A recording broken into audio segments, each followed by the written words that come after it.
I dated Blake for 2 entire years. Looking back, it feels like I spent 24 months holding my breath, waiting for the other shoe to drop while everyone around me tried to hand me an umbrella for the storm I refused to acknowledge. Everyone kept telling me I was too good for him. My mother, my college friends, even the barista at the coffee shop we frequented. But I thought they were just jealous. Or maybe I thought I could love him enough to fix the parts of him that were bruised and selfish. Blake was a bartender who played guitar in a cover band on weekends. He had that effortless, messy charm that makes you feel lucky just to be looked at. But he also came with a permanent fixture in his life. His roommate Tessa. He swore she was just like a sister to him. End quote. We and Oppos. We known each other since we were kids. End quote. He would say, rolling his eyes whenever I stiffened at the mention of her name. End quote. You and Oppos, re-overthinking it. You and Oppos, re-being crazy. End quote. But sisters Dawn and Oppos walk around the apartment in nothing but a damp bath towel when their brother and Oppos' girlfriend is sitting on the couch. Sisters don't cook Sunday morning breakfast wearing nothing but a lace thong and an oversized t-shirt. They Dawn and Oppos slide onto your boyfriend and Oppos' lap during movie nights, wrapping their arms around his neck complaining that they and Oppos end quote, just so cold. End quote. Whenever I brought it up, the script was always the same. Blake would sigh loudly, rub his temples as if my mere presence was exhausting, and call me insecure. He manipulated me so seamlessly that I would end up apologizing for my end quote, jealousy. End quote. I convinced myself that I was the problem, that I was a modern, progressive woman, and I needed to respect male-female platonic friendships. But it was more than just physical boundaries. It was my time, my worth. He would cancel our carefully planned anniversary dates because Tessa had a end quote, bad day at work end quote, and needed to vent. He would literally leave my bed in the middle of the night, dressing in the dark while I watched, because Tessa had texted him crying about her toxic ex. When I finally got promoted to senior associate at my accounting firm, a goal I had worked nights and weekends to achieve for 3 years, Blake didn't and Oppos even buy me a card. He forgot to congratulate me completely because Tessa had gotten a parking ticket downtown and was end quote, inconsolable end quote, over the $50 fine. I loved him, so I compromised. I swallowed my pride, bit my tongue, and shrank myself down to fit into the tiny corner of his life that Tessa hadn't and Oppos already claimed. But there was one person who saw exactly what was happening. His best friend Danny. Danny was the opposite of Blake in every conceivable way. Where Blake was loud, chaotic, and needed constant validation, Danny was quiet, steady, and grounded. He owned a small but successful residential construction company. He drove a battered Ford truck, had calloused hands, and possessed a quiet intensity that always made me feel like he was listening to the words I wasn't and Oppos sang. Danny was always there when Blake wasn't and Oppos. When Blake forgot to pick me up from the airport after a brutal business trip because Tessa end quote, really wanted to go to the vintage market end quote, I stood at the arrivals curb in the freezing rain for 2 hours. I was biting back tears, about to call a $100 cab, when Danny's truck pulled up. He stepped out holding a hot vanilla latte, and quietly loaded my heavy suitcase into the back. When Blake ditched me at his own band and Oppos' acoustic gig because Tessa felt end quote, feverish end quote, and needed him to make her soup, Danny stayed until the end of the show, walked me to my car, and made sure I locked my doors. He never said a bad word about Blake. He never crossed a line. He just always asked in that deep, gravelly voice of his end quote, "Are you okay, Veronica?" End quote. Blake hated it. When I mentioned Danny giving me a ride, Blake and Oppos' face twisted into an ugly sneer. End quote. He and Oppos' trying to steal you end quote. Blake snapped, pacing the kitchen. End quote. Dawn and Oppos, do you see it? Nice guys like Danny are the worst kind of creeps. They pretend to care, they play the shoulder to cry on, but they and Oppos just waiting for a weak moment to get into your pants. You and Oppos, so naive. End quote. I defended Danny fiercely, but the argument dragged on for 3 hours, ending with Blake giving me the silent treatment for 2 days. To keep the peace, I eventually stopped mentioning Danny altogether. I stopped talking about the coffees, the rides, the quiet moments of rescue. I thought I was saving my relationship. Now I know I was just prolonging my own misery. Last Friday was supposed to be a triumph. It was Blake and Oppo's cover band and Oppo's biggest show yet at a popular downtown venue. The place had a massive stage, professional lighting, and an actual cover charge. I was so proud of him. I spent $200 on a new dress. I spent 2 hours doing my hair and makeup. I invited 6 of my friends, bought a round of premium drinks to celebrate, and tipped the bartender heavily. Blake had mentioned offhandedly that Tessa would be there. And quote, she and Oppo's basically our unofficial manager and quote, he and Oppo's said smoothly. I had no idea what that meant since she had zero background in music or management, but I forced a smile and said nothing. I arrived an hour early to secure a good spot near the front of the stage. Seeing Blake and Oppo's car already in the VIP lot, I decided to slip backstage to wish him luck and give him a kiss before the madness started. The hallway to the green room was dark, smelling of stale beer and old cigarettes. I could hear other bands tuning instruments in the distance. When I reached the door with a piece of tape reading and Oppo's, Blake and Oppo's band and Oppo's on it, it was slightly ajar. I pushed it open, a smile already forming on my face. End quote.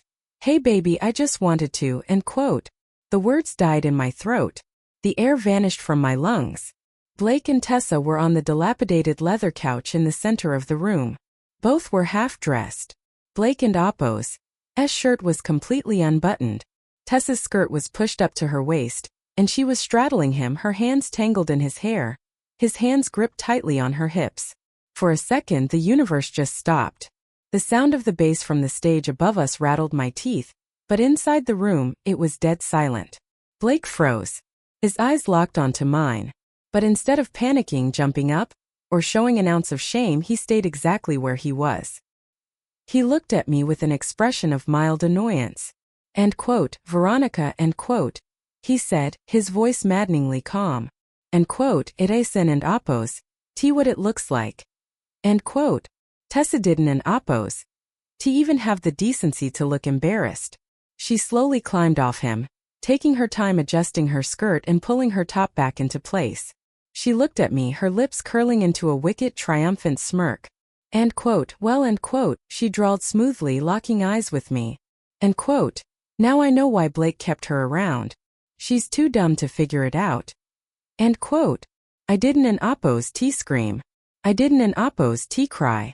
My brain short-circuited. I felt a cold, terrifying numbness spread from my chest down to my fingertips. I turned around and walked straight out the door. The sound of Blake and Oppo's voice echoed down the hall behind me. End quote. Ronnie, come back here. She was just helping me relax before the show. It means nothing. You and Oppo's overreacting as usual. End quote. Helping him relax. Overreacting. I pushed through the heavy exit doors and stumbled into the freezing night air. I didn't an Oppo's go to my friends. I couldn't an Oppo's face them. I crossed the street practically running and ducked into a dive bar that was dark, empty, and smelled like bleach. I slammed a $50 bill on the counter. End quote, tequila. Keep them coming until this is gone. End quote. I took shots like they were water. The burn of the alcohol was the only thing anchoring me to reality. I wanted to drown the 2 years I'd wasted on a man who had been sleeping with his end quote, sister end quote, the entire time. 2 years of feeling inadequate, crazy, and jealous over someone who was laughing at me behind my back. An hour later, the bar door opened. A tall, broad-shouldered figure outlined in the streetlights walked in. It was Danny. He slid into the stool next to me. He didn't an Oppo's order a drink. He just looked at me with an expression of such profound sorrow my chest ached. End quote. He texted the group chat. End quote. Danny said softly. End quote. He told everyone you went crazy, screamed at him for no reason, and stormed out before his set. End quote. Danny knew it was a lie immediately. He had left his own friends at a restaurant and spent the last hour checking every bar in a 5-block radius to find me. I was absolutely destroyed by that point. The tequila had broken the dam. I started sobbing loud, messy, ugly sobs. I kept crying about how stupid I was. How everyone else saw it and I was the only blind fool. How 2 years of my youth were flushed down the drain for a man who bought me a joke mug for Christmas. Danny tried to order me some fries, but I pushed them away. I kept drinking. End quote. I and Oppos. I'm gonna call him, end quote. I slurred, fumbling with the screen. End quote. I and Oppos. I'm gonna tell him he and Oppos. S garbage. End quote.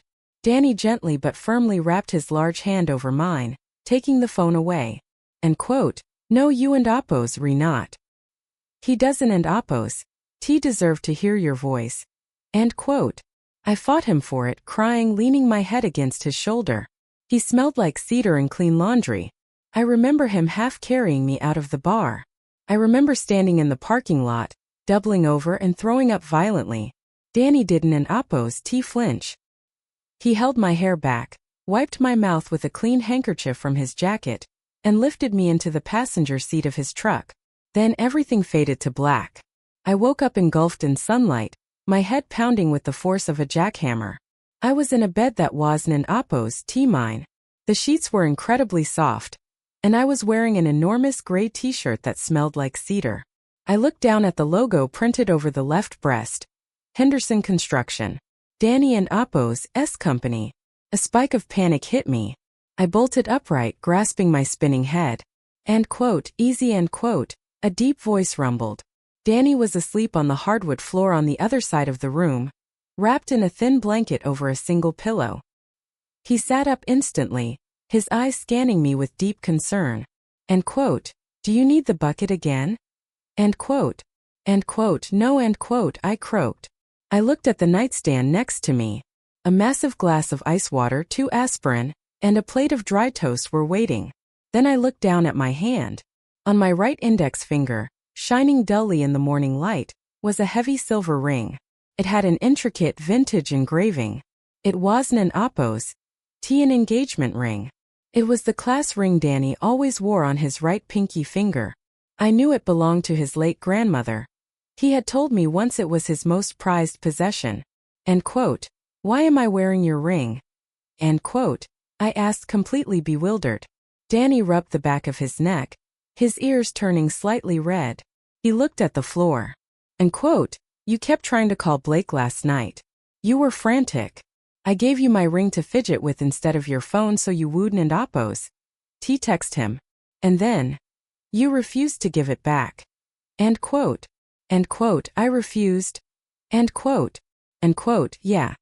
End quote. A faint fond smile played on his lips. End quote. You sat in the truck clutching it to your chest, telling me it was prettier than anything Blake had ever given you. End quote. I winced, a sudden flash of memory hitting me. It wasn't an Oppos T, a high bar to clear. Blake had given me exactly 3 things in 730 days. A cheap mall kiosk necklace that turned my skin green, a joke coffee mug for Christmas that said and Oppos, World and Oppos, SOK's girlfriend and Oppos, and a plastic keychain from a dive bar. End quote. I didn't and Oppos. End quote. I started, suddenly hyper-aware of the oversized t-shirt I was wearing. End quote. We didn't and Oppos. End quote. End quote. Nothing happened, Veronica. End quote. Danny said immediately, his voice completely serious. End quote. I swear to God. I put you in my bed and I slept on the floor to make sure you didn't and Oppos T choke in your sleep. And my sister Lori is in the guest room. I called her to come over at 2 a.m. so you wouldn't and Oppos T wake up alone in an apartment with me and get the wrong idea. End quote. Right on cue, the bedroom door pushed open and Lori, Danny and Oppos S older sister, walked in balancing 2 mugs of coffee and a towering plate of pancakes. End quote. Look who and Oppos S alive. End quote. She cheered, setting the food down. She looked at me sympathetically. End quote. Danny didn't and Oppos T move from that floor all night. I came in every hour to check on you. How and Oppos S the head. End quote. End quote. Like I was hit by a truck. End quote. I admitted. Lori sat on the edge of the bed. She glanced at Danny, who was staring out the window, looking overwhelmingly guilty. End quote. He and Oppos S beating himself up. End quote. Lori said quietly. End quote. He kept muttering all night that he should have told you. End quote. My stomach dropped. I looked at Danny. End quote. Told me what? End quote. Danny turned to face me, his jaw tight. End quote. I knew, Veronica. I found out Blake was sleeping with Tessa about 6 months ago. I caught them making out in the alley behind a bar. I almost beat him to a pulp right there. End quote. End quote. Why didn't an oppose to you tell me? End quote. My voice broke. End quote. Because I had no proof. End quote. Danny said, stepping forward, his hands opening in a gesture of absolute helplessness. End quote. Blake is a master manipulator. He would have told you I was lying because I was jealous. He would have turned you against me. I didn't an oppose. Do you want to be the guy who tried to destroy your relationship without evidence? I was waiting to catch them on camera. I and oppose, am so sorry. End quote. Before I could respond, my phone, sitting on Danny and oppose's dresser, started vibrating. The screen flashed Blake. Lori crossed her arms. End quote. Put it on speaker. End quote. I took a deep breath, grabbed the phone and hit the green button. End quote. Where the hell are you? End quote. Blake and oppose's voice snared through the speaker. It wasn't an oppose T apologetic. It was arrogant, furious, and dripping with entitlement. End quote. You completely vanished. Do you have any idea how embarrassing it was for me to have my girlfriend run out like a lunatic right before my set? End quote. I stared at the phone. My heart, which used to race every time he called, felt completely dead. End quote. I found you half naked with your roommate, Blake. End quote. I said, my voice eerily calm. End quote. I told you it wasn't an oppose. T what it looked like. End quote. He barked instantly. End quote. She was giving me a massage. Her skirt just rode up. You always jump to the worst conclusions. Tessa's terrified now. You totally invaded our space. End quote. End quote. Your space. End quote. I repeated, the absurdity of the phrase hitting me. End quote. Yes, our space. Look, we talked about it. If you apologize to Tessa for storming in, and you learn to accept our relationship dynamic without throwing a tantrum every time we hang out, we could probably work things out. I and oppose am willing to forgive you for the scene you caused. End quote. He was offering to forgive me. After 2 years of cheating on me, gaslighting me, and making me feel like an insane, clingy woman, he was demanding an apology. I looked up. I looked at Lori, who looked like she was ready to commit murder. And then I looked at Danny. Danny, who had showed up for 2 years while Blake couldn't and oppose to even pick me up from an airport. Danny, who brought me hot coffee in the freezing rain. Danny, who called his own sister in the middle of the night, just to protect my reputation and ensure I felt safe. Danny, who slept on a hardwood floor just in case I felt sick. End quote. Blake. End quote. I said, the words tasting sweeter than anything I had ever said. End quote. We and oppose redone. Have fun with your twisted relationship. I and oppose am blocking your number and I never want to see you again. I'm out. End quote. End quote. Are you insane? End quote. Blake screamed. End quote. You and oppose throwing away 2 years over nothing. You and oppose LL never find anyone who puts up with your boring corporate lifestyle. You and oppose LL come crawling back. End quote. I hung up mid-sentence. I sat there in the silent room, twisting the heavy silver ring on my finger. A massive, suffocating weight lifted off my chest. I felt lighter than I had in 24 months. Lori cheered and high-fived the air. Danny leaned against the doorframe, trying to hide a massive smile behind his coffee cup. End quote. I and oppose am keeping the ring for today. End quote. I told him, looking him straight in the eye. Danny and oppose's ears turned bright red. End quote. You can keep it as long as you want. End quote. We couldn't and oppose just walk away completely. I still had a key to Blake and oppose's apartment and he had a key to mine. End quote. We need to exchange keys before this gets messy. End quote. I told them. End quote. I and oppose am coming with you to his place. End quote. Danny said instantly, reaching for his truck keys. End quote. Lori, go to her apartment. Stand guard in case he tries to break in or cause drama. End quote. Lori practically sprinted to her car, claiming she had been waiting for an excuse to tear Blake a new one anyway. I borrowed a pair of Lori and oppose's jeans and a fresh sweater, leaving behind the clothes that smelled of tequila and regret. The drive to Blake and oppose's apartment building was surreal.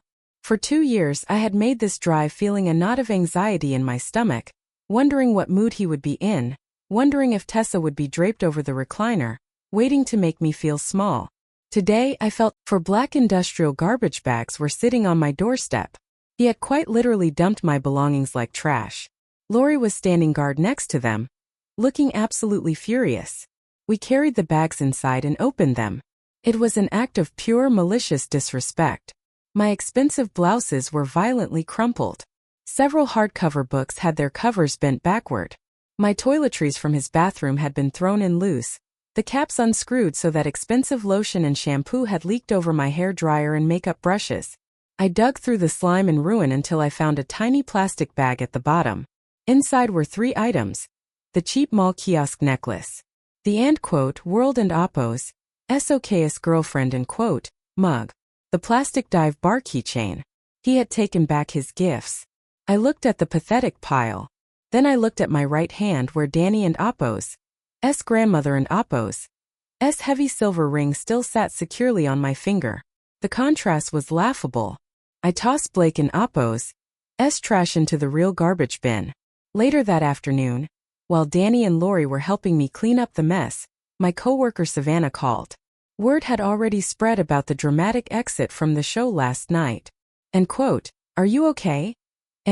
She asked, her voice full of concern. I told her the whole story. The cheating, the gaslighting, waking up at Danny and Oppos' the trash bags on the porch. I knew it. Savannah yelled through the phone. Veronica, that guy was pure trash. He didn't and Oppos' even show up to the firm and Oppos' holiday party because Tessa and Oppos' needed help moving a couch and Oppos', we all knew you deserved better but nobody wanted to step on your toes. Come over for dinner tonight. Bring Danny. We and Oppos' getting wine and celebrating your freedom.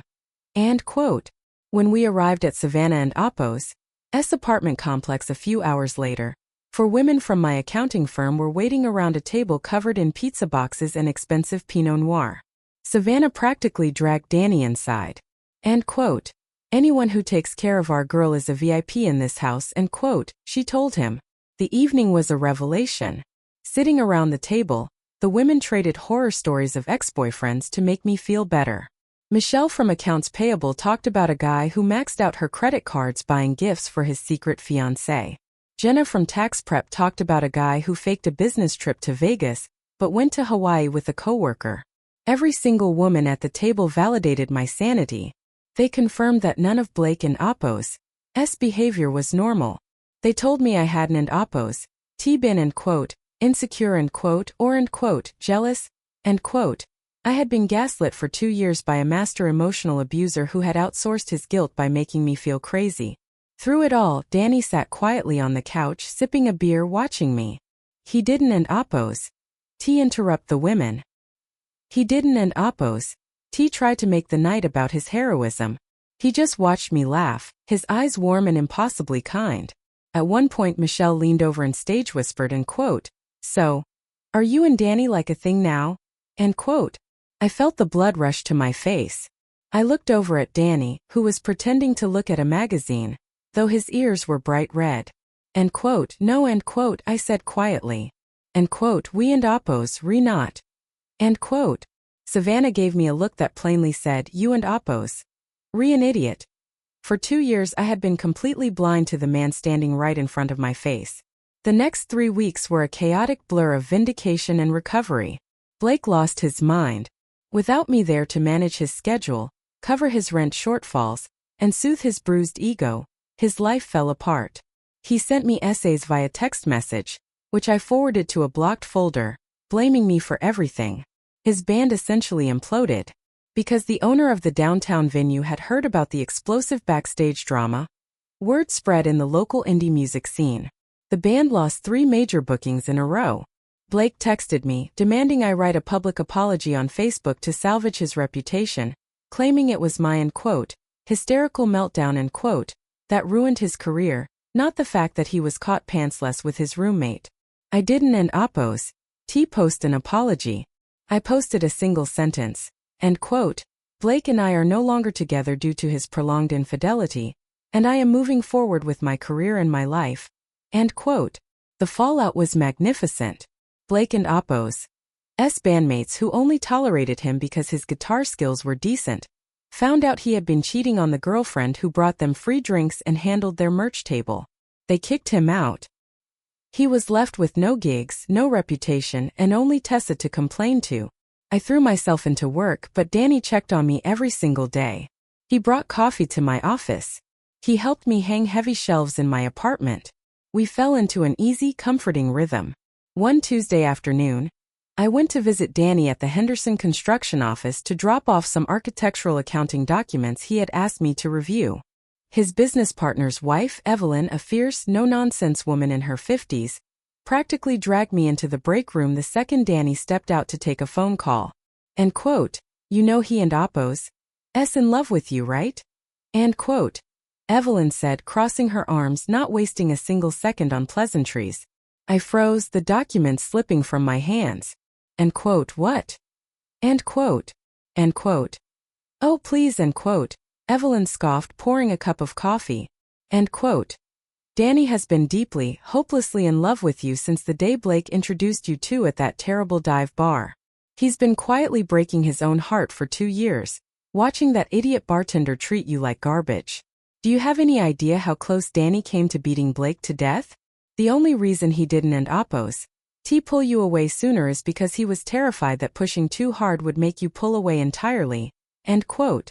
I stared at her, the last 2 years replaying in my mind like a movie reel. The airport rides, the coffees, the quiet defense against Blake and Appo's insults, sleeping on the hardwood floor so I wouldn't and Appo's wake up alone. He hadn't and Appo's been waiting for a weak moment to get into my pants. He had been quietly enduring the pain of not having me, just to ensure I survived having Blake. I didn't and Appo's wait. I confronted him a month later, on the exact anniversary of the day I walked out of that green room. I invited Danny to an upscale, quiet Italian restaurant downtown. I wore a dress I bought specifically for him. Dark blue, elegant. When he walked in wearing a fitted black button-down, looking impossibly handsome, my breath hitched. We ordered wine. We ordered pasta. He was nervous, practically shredding his cloth napkin under the table. I didn't and Appo's let him suffer. I reached across the white tablecloth and placed my hand firmly over his. He stopped moving. He looked down at my hand. The heavy vintage silver class ring belonging to his grandmother was still shining on my index finger. And quote, Evelyn told me, and quote, I said softly, looking him straight in the eyes. Danny closed his eyes, a pained expression washing over his features.